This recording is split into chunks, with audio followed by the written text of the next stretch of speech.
and welcome to Flash Forward. I'm Rose, and I'm your host. Flash Forward is a show about the future. Every episode, we take on a specific possible or not quite so possible future scenario. Every episode begins with a little field trip into the future to check out what is going on. And then we all collectively teleport back to today to talk to experts about how the world that we just heard from might really go down. Got it? Great. This episode, we are starting in the year 2035.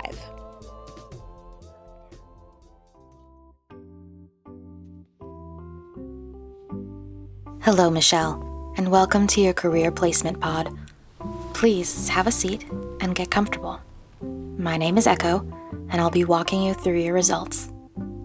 Please place your finger on the touchpad on your left, and we can enter your E2J portal. I'm sure you're quite familiar with it by now.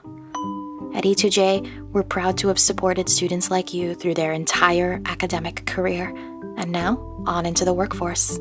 We have been with you from second grade, it looks like, which is great. This will make your results that much more accurate. At E2J, we strive to gather as much data as possible on your strengths, weaknesses, potential, and personality. Every click of the mouse is a potential data point. Each eye flick, each web search, each volleyball dig. It all comes together to this moment. Now, a bit of legalese, okay? E2J is a contractor with the United States Department of Labor. Our role is to place you in a job as guaranteed by the America Works Act of 2029. All data shared with the Department of Labor is confidential and tied to your Social Security number. Your job placement is legally binding for 5 years, after which you can apply for replacement. The United States Department of Labor and E2J are equal opportunity employers. We do not discriminate based on race, color, religion, sex, including pregnancy, gender identity and sexual orientation, national origin, age 40 or older, disability, or genetic information. In fact, E2J never stores or transmits any of that information to its algorithms or servers. Please press your finger to the pad to confirm that you've heard and understood. Excellent. We have just a few final questions for you before your final results can be compiled. Please press the answer that you feel best represents your deepest truth. Remember, I won't see your answers, so be honest. You enjoy vibrant social events with lots of people. You often spend time exploring unrealistic yet intriguing ideas. You often think about what you should have said in a conversation long after it has taken place. People can rarely upset you. You are still bothered by the mistakes you made a long time ago. Okay, that'll do for now. In just a moment, we'll be getting your results. From there, I'll generate an employment contract for you. Here we are. All right, Michelle. Are you ready? We have found your perfect job. Congratulations, and welcome to the team at the National Park Service. You're now a forester. On the screen in front of you, you'll find your contract. Please take your time reading it, and if you have any questions, let me know.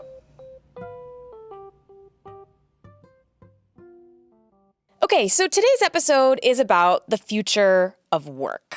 What if we had a job guarantee? If everybody was assured that they would have a job?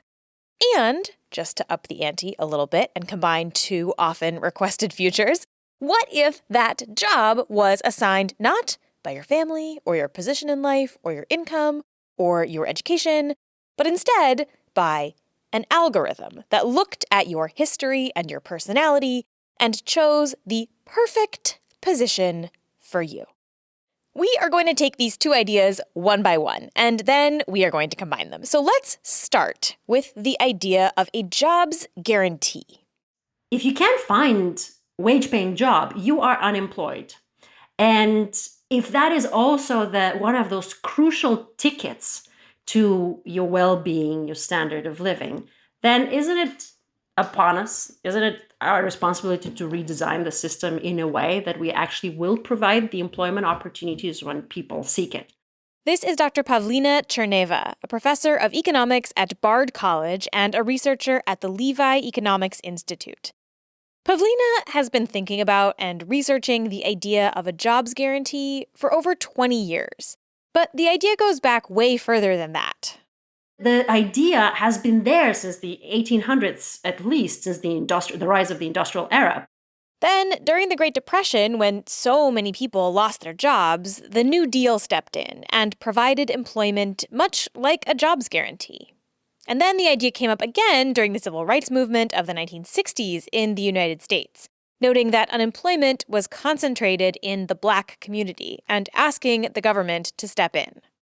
Even at the international level, the United Nations Declaration of Human Rights lists the right to a job as one of the basic human rights. As the coronavirus pandemic has swept across the country and unemployment has skyrocketed, the idea of a jobs guarantee has started getting more attention once again, which is both good and kind of annoying to someone like Pavlina, who has worked on this for a really long time. It is always maybe a little bit disappointing that people pay attention in the depths of a major crisis, like the Great Depression. So what we are seeing now is in the depths of a great recession, tens of millions of people out of work. Now we have a much bigger problem, and I'm glad that the job guarantee is getting attention, and it should. And maybe this is the moment to put it in place as a critical infrastructure for policy purposes. But it's obviously going to be a taller task to employ 30 million people than 5 million people. You want to implement a job guarantee when times are good. You want to put it in place when there are few people that are unemployed, when you can actually put the structure in place, make it workable, and when the recession comes in, you're ready to absorb the unemployed. Pavlina argues that this should be the way that we save ourselves from horrible spikes in unemployment. The job guarantee is what economists call an automatic macroeconomic stabilizer. It just automatically kicks in. When there's unemployment, government spends money on employing the unemployed. That very expenditure is what stabilizes the economy. So let's talk about what exactly Pavlina is proposing here. I mentioned the New Deal earlier, but her proposal is kind of different from that. It's not a program where the federal government shows up in a town and says, let's build a bridge so we can put these people to work. That is not how her version of a jobs guarantee functions. So to illustrate her proposal, let's say that we live in this world, right, with this jobs guarantee, and you are unemployed and you want a job.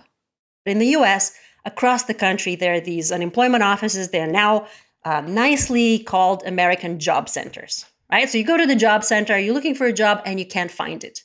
Well, let's just make them into jobs banks.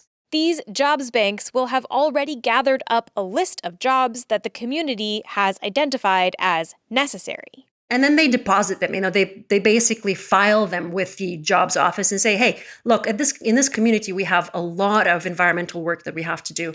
There's a lot of flooding that happens on a regular basis. We just need to do this, address these problems on an ongoing basis. Many communities throughout the United States suffer from something we call a food desert, which just means that folks don't have access to healthy, high-quality food.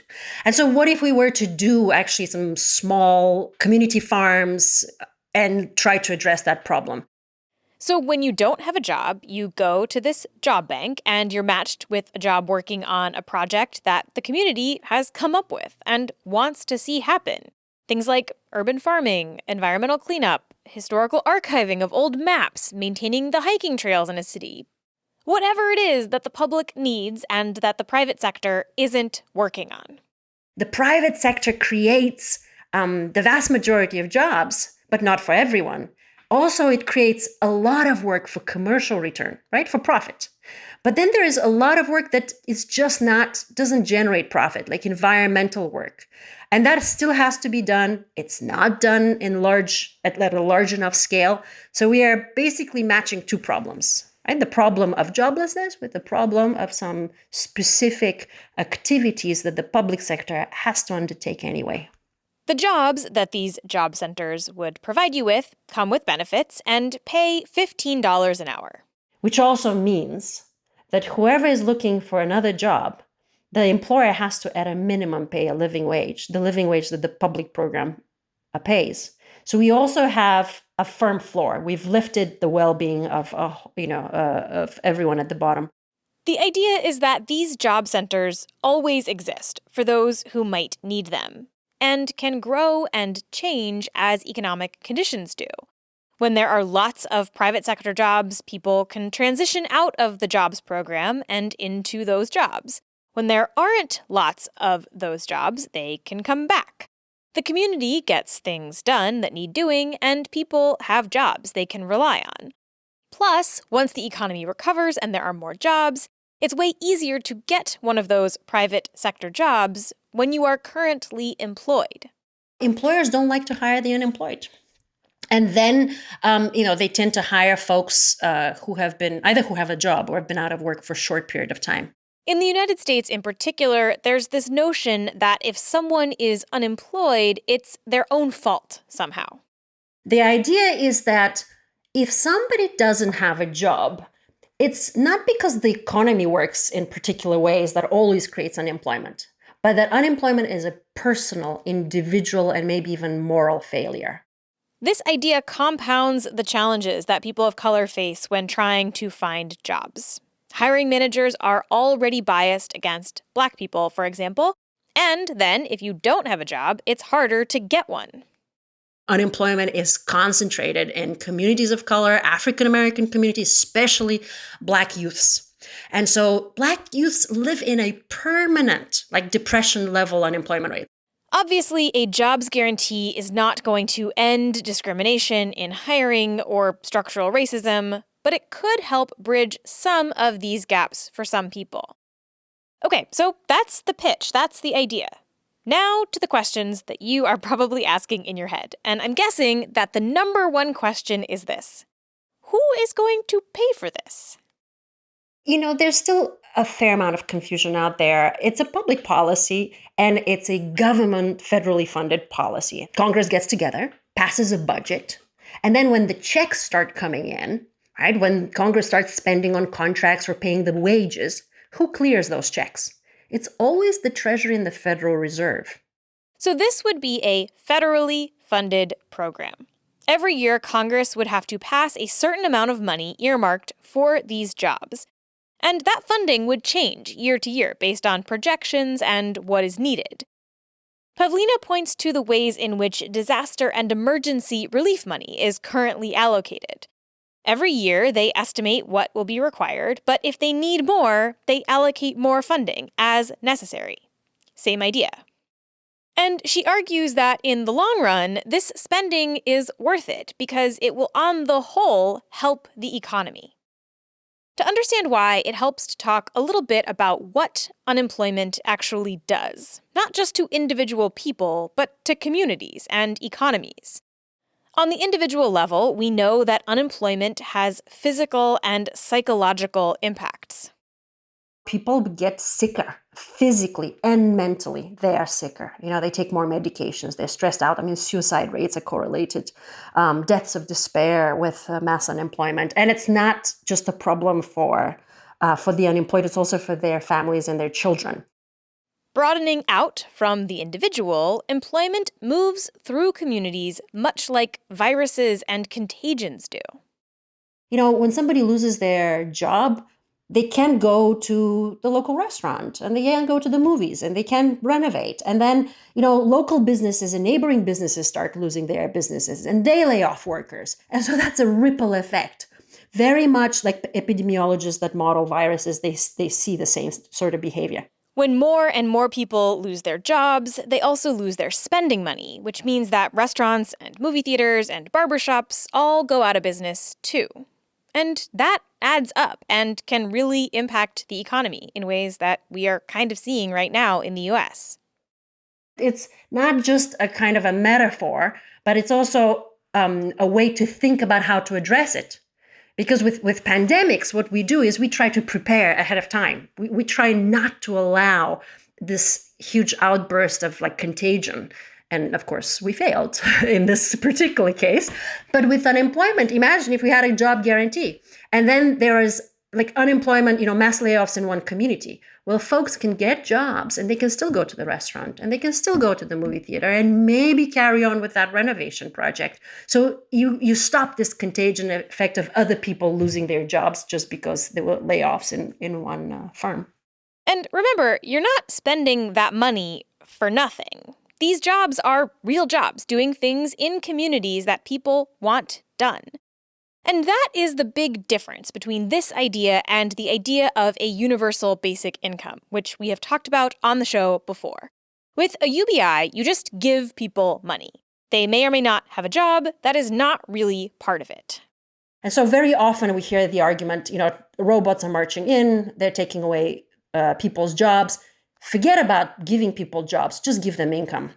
And my perspective is, robots are not the enemy. We should welcome automation. We can automate away some terrible jobs. We don't want a society where people are toiling away in meatpacking plants in dangerous conditions.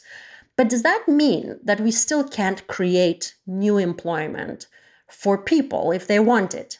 And so I see it as the job guarantee as this policy that, yes, embraces technology, yes, reduces the working week, then creates socially useful employment projects from the ground up, improving the public well-being, the common good.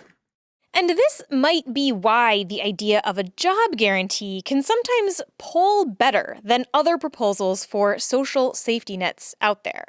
In 2018, an organization called Data for Progress ran a poll asking about a handful of progressive ideas, including a jobs guarantee.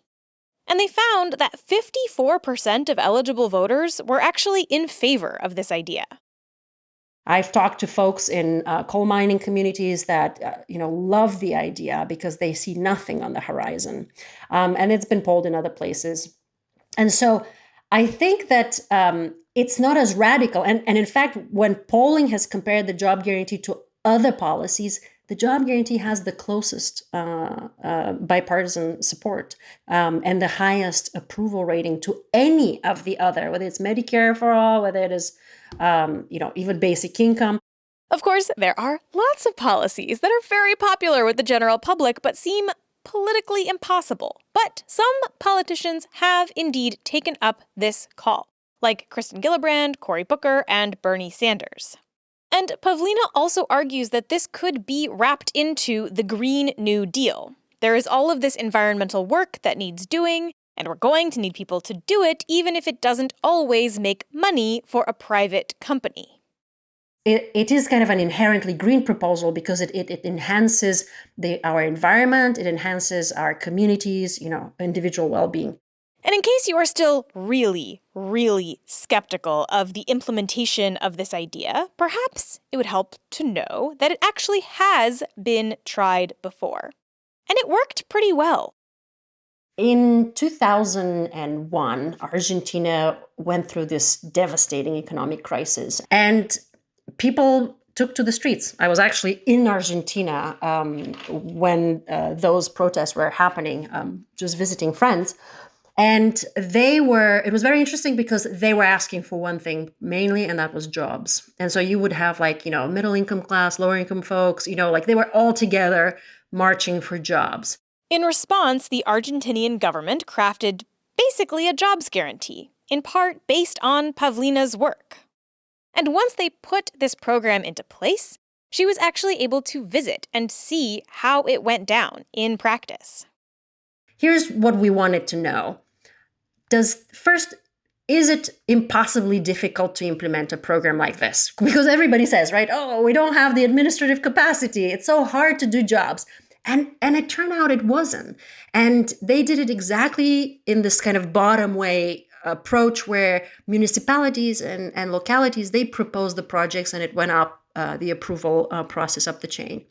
The second question that we wanted to find out is, were these no good jobs, digging holes and painting rocks or anything like that? And absolutely not. People proposed things that they needed. They were food kitchens, for example, in very impoverished communities. They were community gardens.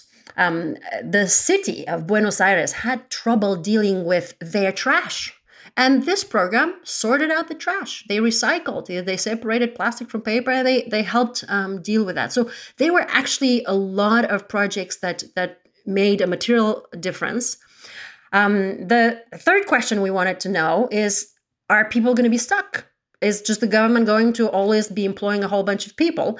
Will they be able to transition? And as soon as the economy recovered, a lot of folks transitioned to other work. The private sector recovered, and so they were able to transition. Now, not everything went perfectly, obviously. This is a huge government program. Nothing is ever going to go perfectly. But it did wind up having a pretty big impact on the economy and on stability. And it also had an impact that Pavlina did not expect. So the policy was written to provide the head of household with a job. And the assumption by the policymakers was that that person would probably be a man. But families decided to designate the woman the head of the household. And so a lot of women showed up in the program. And when we interviewed women, we asked them, what do you like about it, what you don't like about it? And folks like some of the smallest things, just being recognized, just bring a check home. And most importantly, when we asked them, would you prefer just to get income assistance? In our experience, every woman said no. The government even tried offering women a basic income guarantee instead of jobs. But even though the income guarantee offered more money than women could get paid under the jobs plan, most of them actually chose to keep their jobs. Eventually, the economy in Argentina recovered, and the program was phased out. But for Pavlina, who, by her own admission, is a big picture, wonky kind of thinker, it was really interesting to see these things actually happen. So it was very much like an academic, bird's eye view kind of exercise. But when I went and actually saw some of the difficulties of implementation and some of the political problems, that was very eye-opening, and also the impact that it had on folks. Of course, Argentina is not the United States, and if we wanted to do this here, it would take political will of a kind that, frankly, feels sparse these days. But maybe the economic crisis delivered to us by our colossal mismanagement of the pandemic will be the thing that pushes this idea further into the true mainstream. It's anyone's guess, but my Argentinian experience at least taught me that sometimes these things happen by accident. Sometimes it takes just one, a president in the midst of a severe crisis just to pull it off the shelf and say, here it is, let's go with it. If you want to learn more about this jobs guarantee idea, Pavlina has a book out now, conveniently called The Case for a Job Guarantee. I will link to it in the show notes, along with some other resources and papers about this idea. So that's part one, jobs guarantee. But that is only part one. This future has guaranteed jobs, but you are assigned to them by an algorithm. And when we come back, we are going to talk about those algorithms and where they might come from. But first, a word from our sponsors. Okay, right. Jobs guarantee, check. Now, let's talk about part two of our future this week. An algorithm that assigns you a job. It might seem a little bit sci-fi, but it's actually a pretty old idea. The original personality tests were, at least in part, meant to function as job placement tests. During the Great Depression, they're like, okay, we have a scarcity of jobs, and so it's even more important to get the right people in place. This is Dr. Kira Lussier, a historian at the University of Toronto who studies the history of personality tests. And one of the earliest versions of these tests was called the Hum-Wadsworth Temperament Scale and was published in 1935. The test asked each person 318 questions, and one of the things I found really interesting about them is that, honestly, these are the same kinds of questions you would see on modern personality tests. Stuff like, do you like to meet people and make new friends? Do you find it difficult to maintain your opinions? Do you like variety in your work? Have you sometimes had the feeling that people were talking about you behind your back? After analyzing your answers, the test would then give hiring managers and bosses an interpretation of your personality. They developed this test and basically sold it to companies as a way to, what they claim screen out people who might be emotionally imbalanced in the workplace.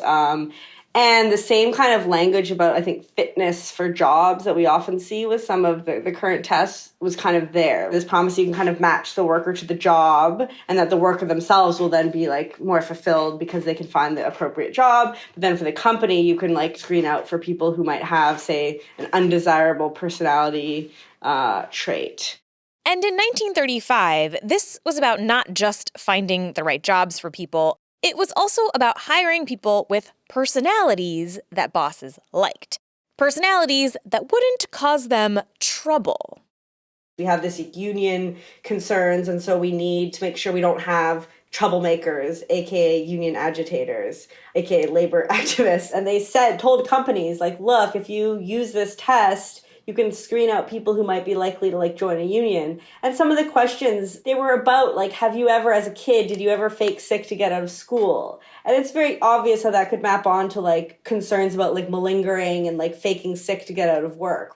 When World War II rolls around, these tests really kick into high gear. Along with a more modern standard job application process, you would be asked to take a test like the Hum-Wadsworth. Or by the time World War II rolls around, really you're probably taking one of the descendants of that test, like the Minnesota Multiphasic Personality Inventory, or one that you've probably heard of, the Myers-Briggs. The Myers-Briggs is a fascinating one, both because of its popularity and now backlash. And I think I always have a hard time answering questions about it because often people will either like be big fans of it and expect me to like be a big fan, or the opposite. They think because I studied it, I like think it's totally bunk. The Myers-Briggs test was founded by a mother-daughter duo, and its history is worth a whole entire episode of a different podcast. But the basic gist is that they had no training in psychology. And at first, the test was judged pretty harshly by professionals in the field.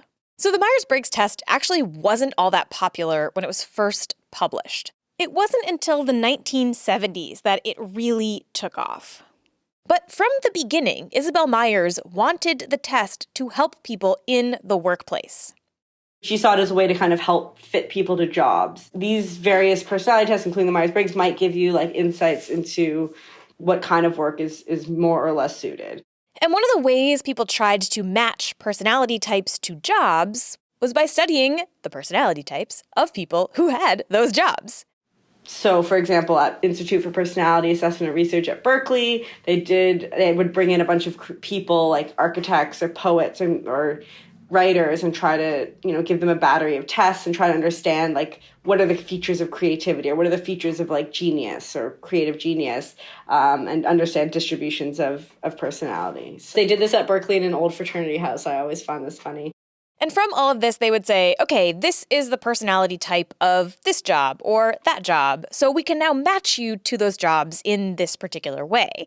Now, we are not going to get into whether any of these tests work, quote unquote, because that is a really complicated question to answer and is not the point of this episode. But what we can say is that these kinds of tests were and are used by businesses to make decisions about hiring, promotion, and management. And if you don't totally love the idea of that, you are not alone. Basically, as soon as these tests showed up, people started asking questions about them.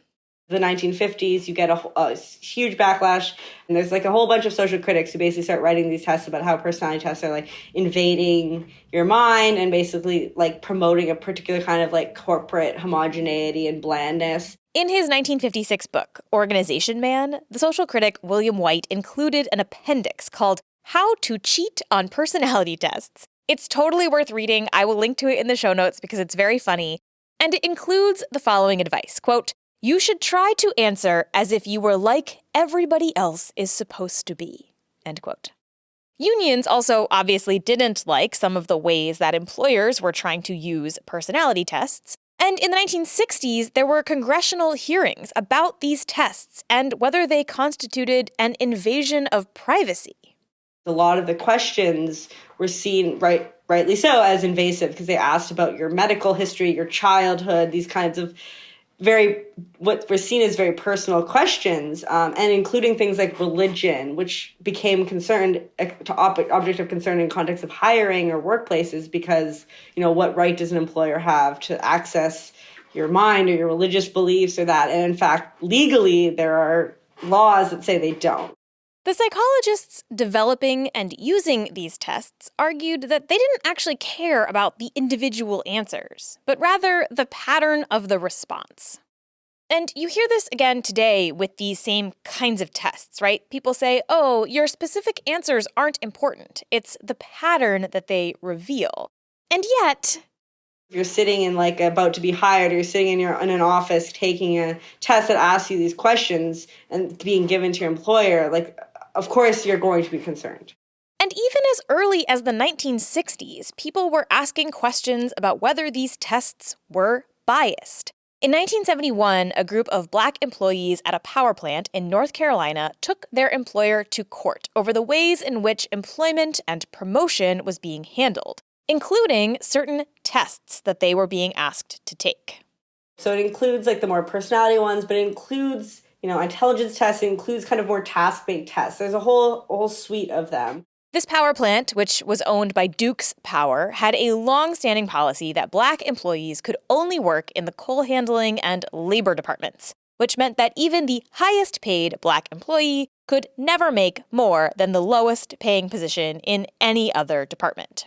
When the Civil Rights Act took effect, basically making that policy illegal, rather than allowing Black employees to move into these other jobs, Duke's power plant implemented this battery of employment tests that they had to take in order to ask for a transfer to these higher-paying departments. The tests were pretty clearly meant to justify continued separation and discrimination, but now the company could just say, well, you didn't pass the test. So these men took their employer to court in a case that went all the way up to the Supreme Court.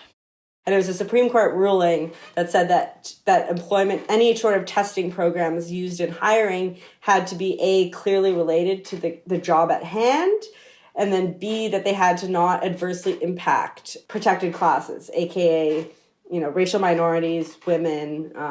So if a test shows to be decidedly consistently produce either very different or worse scores on, say, Black Americans, then that test cannot be used in hiring. So these testing companies, who were selling their wares as a way to hire people, suddenly had to figure out how to prove that their tests weren't biased. And so that led a lot of companies and testing programs to scramble. And so it in some ways led to a bit of a waning, but then also a kind of revival later on once they did this. The stuff that I've read about this case and the ways in which it changed psychology and the ways we think about personality and objectivity and science are really striking because, honestly, it feels like I'm reading stuff that has been written now about algorithms today. So here's a line from a paper by Roderick D. Buchanan about these tests in the 1960s and the backlash. It says, quote, assisted by those on Capitol Hill, psychologists were able to defend their science in a manner that avoided imposed forms of public accountability. Social questions were reformulated as technical problems, end quote. It really feels like those two sentences could describe any number of stories that you might have seen in the headlines recently, like about Facebook, for example. There are so many ways that we are turning social questions into technical problems today using algorithms. Crime? Let's have an algorithm predict it. Cities? We can have algorithms make civic choices too. Education? Who needs teachers? Let's measure success via surveillance and data. We see this over and over again. And when it comes to personality tests in hiring, this question of bias is still very, very present.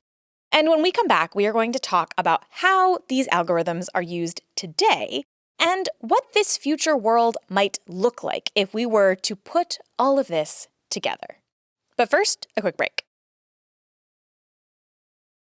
Okay, so let's assemble all the pieces now. We live in a world with a jobs guarantee, but, and this is a pretty big but, your job is determined by an algorithm. What would that be like? First, it might help to know that algorithms are already being used in hiring today. One of the first places they get used actually is how do you even get people to apply for your job, right? This is what's known as sourcing. And So you might think, like, traditionally you would have put a job ad in a newspaper or something, right? Well, now you're putting an ad out on Google or Facebook or something, and there's an algorithm involved in determining who actually ends up seeing that ad. So even before you as a candidate get involved, you're already subject to algorithms in some way. This is Manish Raghavan, a PhD candidate at Cornell University who studies algorithmic bias in hiring. So before you even apply for a job, an algorithm is deciding which jobs you'll even see. Then, when you do apply to the job that you have seen, there are a bunch of companies that make systems that purportedly help hiring managers figure out who the best candidate is. You perform some task. Maybe you record a video interview, you play some game, maybe you take some personality assessment. And an algorithm somewhere now takes the results and turns that into an evaluation of you as a candidate. And then, once you're hired, companies also use algorithms to figure out who to promote. So throughout the life cycle of an employee, basically, from before you even know that you're a candidate to while you're an employee, you are being evaluated, or you may be evaluated by some of these algorithms. These algorithms are developed and sold by private companies, which makes it hard to say very much about exactly how they work. Which variables are they looking for? What are they measuring about your video exactly? It's really hard to say. This makes the work that Manish does slightly trickier, right? Because trying to understand exactly how these systems work and who they might be favoring is really hard when you don't actually have access to them. It used to be that when researchers wanted to study bias in hiring, they would do things like send identical resumes with different names on them or different racial signifiers. So you might send 2 identical resumes to a company, one with the name Brittany on it and one with the name Ben on it. Or one with the name Deshaun on it and one with the name Doug. And over and over and over, these studies show that white men were the most likely to get a call back, even when everything else about the resume was exactly the same. And similarly, that white people in general fared better than black applicants. But you can't really do that with these hiring algorithms. And now I'm thinking of using like a deep fake to like do the video interview and like try to change things. Is that something you guys are talking about? Yeah, and so these are all proposals, because fundamentally what you're trying to do is like control for everything else except for like race or gender or something like that, right? In a world where things are entirely text, it makes a little bit more sense what that controlling might do. It's very difficult. Like even without deepfakes, you might try to like, here are 2 actors, I'll have them say the exact same script, try to do the same facial expressions and so on, and see what the algorithm says. But let's say you get some results that indicate that there are racial disparities, right? Someone's just going to come back and say, well, that's because the acting wasn't perfect. You know, it's hard to, you didn't control for everything properly. And it's really hard to respond to that objection. But it's not really a question of whether these algorithms are biased. It's really a question of how, right? And the companies themselves know this. Some of them spend time trying to de-bias their algorithms, which basically means that if they test the system and find out that it is favoring one type of person over another, they spend some time trying to fix that. It's basically like, see if it creates what's called a disparate impact. If it does, throw away information until it no longer does. Now, this is not necessarily the best way to fix an algorithm. Let's say I build some system that is very good at picking out the top performing men and picks randomly among women, right? Now I can still pick them at equal rates, but ultimately if I'm like picking really high performing men and a random sample of women, you're going to notice downstream disparities later on in the line. But it's one way that companies have tried to correct bias that might crop up in these systems. And in fact, these companies often present themselves as antidotes to bias in hiring. Essentially, their spin on things is something like, humans have been doing hiring for a very long time and have been biased for a very long time. So now we're going to come in and say, well, we've fixed it. We can be objective with these algorithms. We know exactly what they're doing, and we're debiasing them to make sure that they don't suffer the same problems that humans have. And in some ways, they're not totally wrong, right? You cannot reasonably argue that humans haven't been making biased hiring decisions for forever. The thing that they're less clear on is how would we even know if these algorithms are just as bad or if they're worse in some ways? And this is the big, hard question here. And it's something that I'm really interested in. So if you've listened to the show before, you know that we've talked about algorithmic bias a lot. It comes up over and over and over again. And in some cases, the obvious answer to this bias is to stop using these algorithms. But in other cases, I think it's actually a little bit harder of a question. Humans make biased decisions in hiring all the time. We know that. We also know through research that most diversity and equity trainings that you might give to a manager to fix that bias, they don't work. They don't have an impact on the bias that matters. So while these algorithms are certainly going to have some bias, the real question is that a better kind of bias than the human kind? Can they be slightly better? Neither side is ever going to be perfect, but is there a better answer? And that's a really hard question. As we begin to wrestle with these types of questions, I think it's worth figuring out like what are the different things that we care about, and how can we evaluate according to those criteria, right? So, for instance, with an algorithm, I know it's going to make the same decision consistently, and so now I can test it ahead of time to see what it's going to do. I can go back and see why it made a particular decision in a way that I can't do with a human, right? Somebody made a decision somewhere. I can't look into their brain. I can't get them to even remember what they were thinking that particular day. So maybe that's a plus for algorithms. On the other hand, perhaps there's a particular bias that's encoded into your system, and now it's being automatically shipped out to like thousands of people across the country, right? You can't make mistakes on that scale with humans. I don't actually know what the answer is here, I should say. I think that we should be more careful with these algorithms, and we shouldn't just be deploying them without really understanding what they might be doing. But I also think that the idea that humans are always better at things like this isn't totally true either. So I don't know. I mean, turns out the future is complicated. Personally, I think this runs into a lot of just real world problems that we've been discussing. And so I can see the appeal in the long term of making this better and getting it right. And I guess my worry is that in the short term, while we get there, we don't really know how to protect people. There is some science fiction that posits algorithmically assigned jobs as some kind of utopia, that it would break down the legacies presented by wealthy, mostly white families whose kids all become doctors or lawyers or whatever it is. We could have a better way of allocating jobs. It's not just like you grew up in an upper class family and so you're going to have an upper class job. To get around that seems desirable in some way. That's Kira Lussier again, our historian. But in reality, that probably would not happen. When people make that kind of argument that these pieces of technology are going to remove inequality, how do you respond to that? I mean, well, first I laugh and then I catch my breath. And I mean, you know, it's absurd. This is Dr. Chris Gilliard, a privacy researcher and a professor of English. I think the important thing to note is that most of these systems are trained on, let's take Amazon, for instance. You know, they had an algo that they say they never put into place. Okay. It turns out the algo was promoting or saying that men would be the ideal candidate. And the problem was that they had trained the algo on the people who historically had worked there, who were mostly men.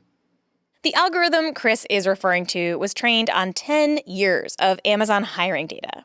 And it learned that anytime it saw the word women, so if someone said they liked women's sports, for example, it would rank that applicant lower. And Amazon engineers actually weren't even sure that they could fix this bias, so they actually scrapped the project. Other hiring algorithms have been shown to be most excited about any candidate named Jared and men who played high school lacrosse. And this is the fear of this future, right? That these algorithms that are assigning us our jobs are going to just replicate all of the biases that we have already present in hiring. So let's say that we're like in this world, right, where you're guaranteed to have a job, but you take a battery of personality tests and then you're assigned a job. Like, what do you think that would be like? it sounds like dystopia. I mean, and so, I mean, I always kind of draw on my own experiences to some extent. My father was a washing machine and dishwasher repair person, and my mother was a cook. And, like the algorithm wouldn't have said that I would be, a Harvard fellow. That's not what it would have said. When I hear things like that, I cringe because our society is so deeply racist and classist and misogynistic. The systems that we build, unfortunately, kind of reproduce that. And so it would be really hard, I would say impossible, to produce a system that could somehow strain that out of its processes and do like some kind of equitable job of assigning people. Like I actually don't think it's possible. Chris argues that these algorithms contribute to something that he calls digital redlining. I define it as the creation and maintenance of tech practices, policies, and pedagogies and investment decisions that enforce class boundaries and discriminate against specific groups. And so what I mean by that is basically that I encourage people to think about the ways that tech policies and decisions negatively influence and harm, for that matter, often Black communities, marginalized populations, people who are already under some kind of scrutiny. Redlining as a term was coined in the 1960s to describe the way that a federal agency called the Homeowners Loan Corporation literally color-coded maps in red to mark the areas considered a risky investment because of the demographics of those communities. And the thing about redlining is that it has these really long-lasting impacts. I mean, again, so I draw a lot on my background as coming from Detroit. I mean, if you know a city well and you got to look at the Homeowners Loan Corporation maps from that area, you can see the vestiges of redlining where you live. Detroit's a place where that's super clear, so that there are certain streets like Mack or 8 Mile that delineate kind of Detroit and not Detroit. Digital redlining is the same kind of thing. It's the systematic investment or lack of investment in the digital tools that certain communities have. That could be access to high-speed internet or just access to the internet at all. It could be increased surveillance in some communities or the ways that algorithms discriminate against certain kinds of people. Right now, as students return to school in the era of coronavirus, some students have easy access to computers and reliable internet, while others do not. And Chris prefers to call these things digital redlining rather than the digital divide, which is something that you may have heard about before. Digital redlining is a verb. So how I encourage people to think about it is that it's not an accident. It's not a force of nature. It's not something that just happens. It's not bad choices on the part of a Black kid in Detroit. It is policy and investment decisions. It's when Facebook decides that only certain people will see a job ad or a housing ad. It's all these things that are not accidents. They are design decisions and policy decisions and coding decisions. A lot of Chris's work looks at the ways that algorithms and surveillance technologies impact students, and particularly underserved students. When you have students who may come to you, or like if you ever do advise students on career stuff, like how do you approach that? I usually ask them what they're good at. I usually don't ask them what they love because, I haven't found a way to get paid for the things I love. But I also am pretty confident that if I had to do those for a living, that love might turn to hate. So I usually just ask them what they're good at. And this is actually a question that not a lot of people have asked them before. One of the things that's interesting to me about this future is that it is kind of based on this baseline capitalist fantasy about work. This fantasy that work is this, space of fulfillment and that we can kind of always have the possibility of a match, that you have something that matches, is itself obviously we know very problematic and has all these kind of weird class dimensions of it that are kind of often get left out. Modern American work culture likes to talk about passion and to blur the boundaries between work and personal identity. I will be totally honest. This is something that I really struggle with personally. Like, in many ways, my work, this show, the stuff I do is me. It is my identity in a way that is probably not super healthy. But I also own this show. I own everything that I do, whereas employees at big companies are being asked to give their whole selves for what exactly? A paycheck, yes, but your job is not your family. It's a job. We talked about this recently on the Advice for and from the Future episode about workplace surveillance. So many companies ask so much of their workers. And a lot of people from privileged backgrounds sort of expect to find work that they love, that is personally fulfilling. But what if your job was just your job? And that's fine. This future also takes away a key element of the human experience: agency. I don't think that the future that you're envisioning has a lot of that. And what is my recourse if it gives me a job that I really don't like and I think I'd be better at something else? I think the things that I would care about are something like, how much agency do people have and to what extent can they express their preferences? What is the recourse for when mistakes are made? We sort of already had the technology to do a bad job of this, right? And that's actually what worries me. Because we know how to predict from data, we know how to manage these constraints and assort people into whatever occupations. I think the issue is we don't know how to do these things well. And in particular, predictions are hard, right? Especially when we make predictions about people. So I think that step of it is, in my mind, the most likely to go wrong in the future you're envisioning. So in making this episode, I've been thinking a lot about my own experiences in job placement. I went to an upper middle class high school in New Jersey, and we actually did have to take a career quiz, which told me that I should be a cinematographer, which was a word that I did not know and had to ask my teacher to define. And to end this episode, I decided that Julia, our lovely producer, and I should take some tests to see what careers we might be assigned in this possible future. You took a test like this in high school? Yeah, I think actually it was when I was in college. For some reason, I was like, I just need to figure out, am I doing the right thing with my life? And so I looked one up because I never had to take one in high school. Yeah, mine told me that I should be a doctor, which was just not, I didn't want to go into science. I don't like blood or injuries. I'm very grossed out by that stuff. So it was just no, this is wrong.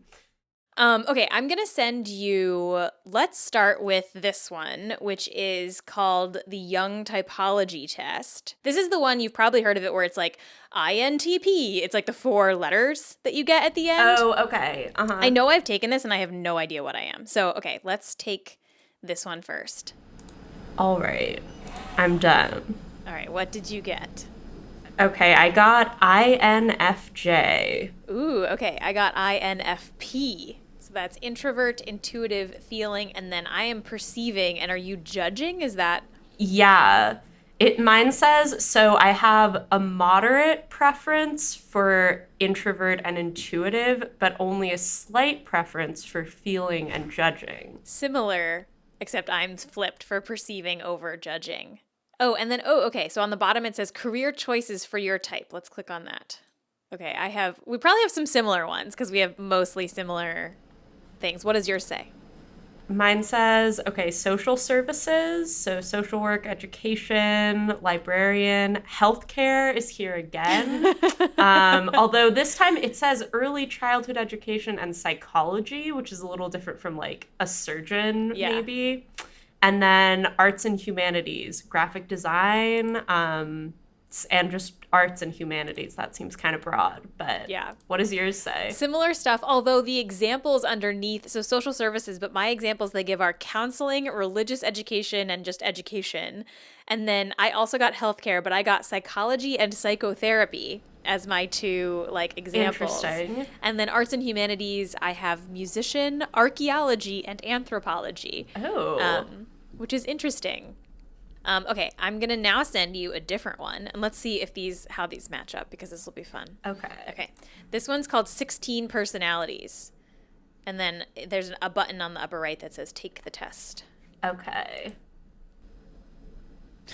Geez, some of these questions, you usually prefer to get your revenge rather than forgive, is like a very intense question. Oh my gosh, yeah. Yeah, there are a couple that are like, you tend to focus on present realities rather than future possibilities. And it's like... It's like, do you know about this podcast? Exactly. We work should leave feedback. You're like, you should really listen to this podcast called Flash Forward.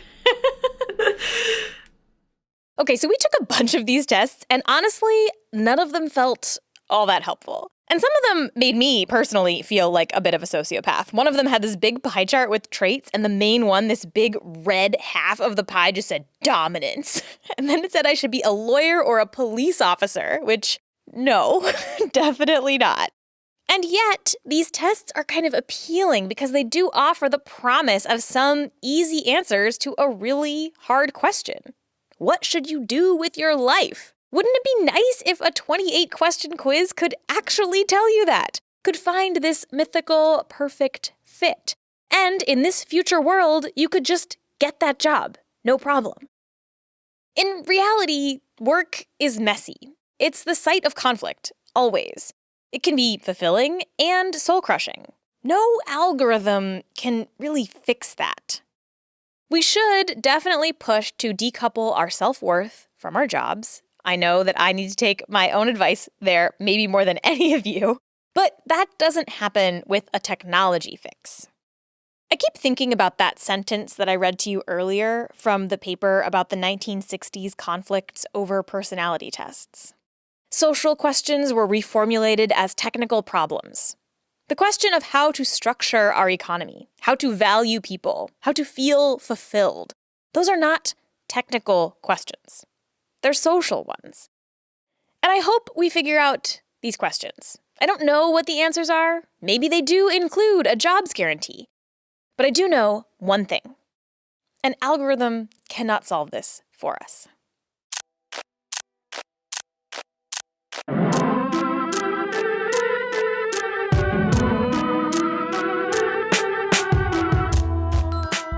Flash Forward is hosted by me, Rose Eveleth, and produced by Julia Linas Goodman.